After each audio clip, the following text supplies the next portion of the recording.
So I guess you guys think by looking at me that I'm going to talk about the rainbow.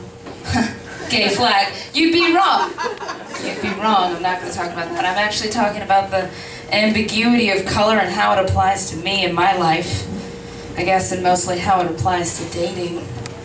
And to get started, I guess I kind of want to know, it's March now, a couple weeks after Valentine's Day.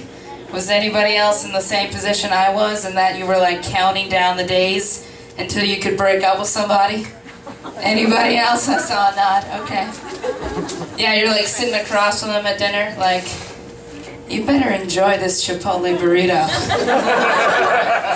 Because it's the last one you're going to get from me. We got that couples thing we have to do on Thursday. But 7 days. You wake up the next morning, good morning, babe. 6 days. 6 days. Yeah. I bring that up because now I have to start dating again. I don't know, I think it's kind of weird. I think it's so weird how we as humans, we limit ourselves on who we can date based on whether a potential mate shares a physical trait with an ex. Like, here, let me explain. Like, I might be out at the club and I'll be like, oh, she's cute. Oh, but she has a mole on her neck. Ugh. Can't date women with moles on their necks. Last time I dated a girl with a mole on her neck, she didn't answer my text. She stomped all over my heart and she made me hate myself. Learned my lesson the first time. Never again. Like, is that judgmental? Okay, what if I said that I didn't really mean a girl with a mole on her neck and I really meant a white woman? Is that racist? Is that racist? Alright, let's pretend I said girl with a mole on her neck so we can get through the rest of this set before it gets hating me.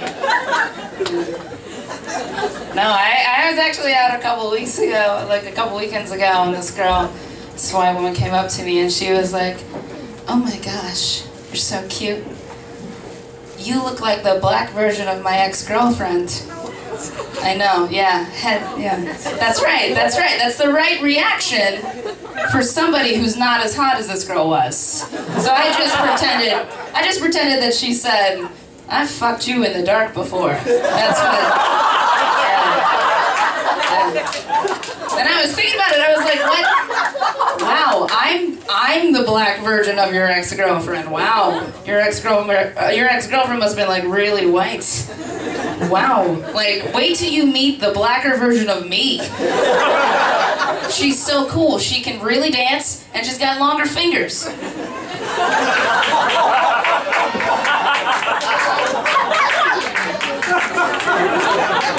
That joke is on another level. It's on another level. Yeah. Thank you. That was good. Not laugh good, but it was good. It was shoutable good. It was shoutable good. Not laugh, but shoutable. Thank you. Appreciate it. No, I realize that I'm too ambiguously brown to ever go out on a first date and assume the whole "what are you" conversation won't happen. Yeah, I was out with this girl a couple Sundays ago, and she was like, nigga, you black? I was like, what? Whoa! Way to double up there on the racial insensitivity. I had to call her out. I was like, I don't think that word or that question is appropriate on a first date, Sun Yi. Maybe we should get to know each other first.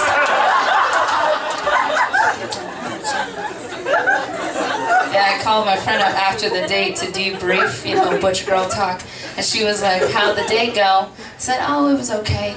Did she ask you if you were black? Yeah, how did you know? It's what I wanted to ask, but I thought it'd be rude. What's your girl's number? I'll ask her. Kept dating that girl for a little bit, and she was absolutely convinced that I was half black and half white, to the point that she would attribute the things that I did to either my black side or my white side. Like, she called me up on the phone and she was like, hey, what you doing? I'm like, nothing, I'm just chilling here paying some bills. She was like, ah, you paying bills? That's the white in you. No, it's not. That's a responsible adult in me. Paying bills. bills. Like, everybody, you should get some pay some bills. You should pay some bills. We're talking on the phone. We're talking about scary movies. I'm not a big fan of scary movies. They scare me. So in order for me to make it through a scary movie, I have to talk to the movie and to myself to remind myself that it's just a movie and it's not real. I told her that and she was like, "You talk to movies."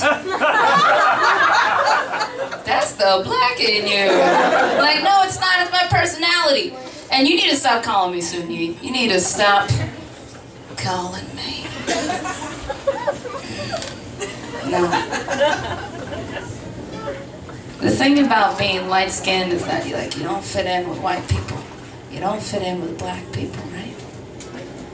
I actually got in an argument with my darker-skinned friend a couple days ago. And he realized he was losing the argument. So instead of just losing gracefully, he went with, "Oh yeah? Well, you just light-skinned. You don't know what it's like in these streets. You ain't nothing but a house Negro, okay?" I was like, wow. Like, as if working in the big house were any easier than working in the field.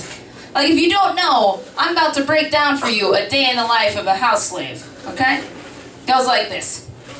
Rape, wake up, rape, rape, cook breakfast, rape, make the bed, rape, now it's nude. That's what happens. There's a lot of white guilt in this room. Okay, we're gonna talk about it. That's why we're here.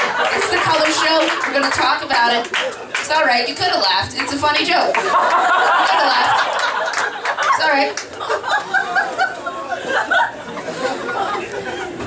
I actually told that joke a couple of weeks ago, and a young black woman had the same reaction as some of you white people. She came up to me after the show. She was like, "Hey, I didn't like that house slave joke, and it's historically inaccurate. Because the greatest determining factor on whether a slave worked in the house or worked in the field was not the fairness of their skin, but rather their ability to be obedient to the master." And I was like, did a white man tell you to come over here and say that to me? You ain't nothing but a house Negro. You don't know what it's like in these joke streets. I'm gonna leave you guys with this. I'm not immune to racism myself. For example, when I was a youngster, I didn't think that white people were allowed to drink Sprite. Think about it. Think about it. Every Sprite commercial you've ever seen, like, they only sell it with basketball. Right? It's set on an inner city blacktop. There are 8 black dudes playing 4-on-4. Somebody dunks on somebody. Somebody dramatically opens up a Sprite, drinks it, then they all turn into Sprite and they melt into the blacktop. That's what happens in every Sprite commercial I've ever seen. I saw this white dude trying to open up a 12-ounce of Sprite in the cafeteria of my workplace. I let him raise it to his lips. And then I blocked it out of his hand like I was blocking a jumper. I was like, no sir. White boys don't drink Sprite up in here. Not in this house. Better take that weak-ass shit somewhere else. Get you a Sierra Mist. They named it after the mountains because that shit's for white people. And then I turned into Sprite and I melted into linoleum. Alright, you guys have been really great. Enjoy the rest of the show. Thank you so much.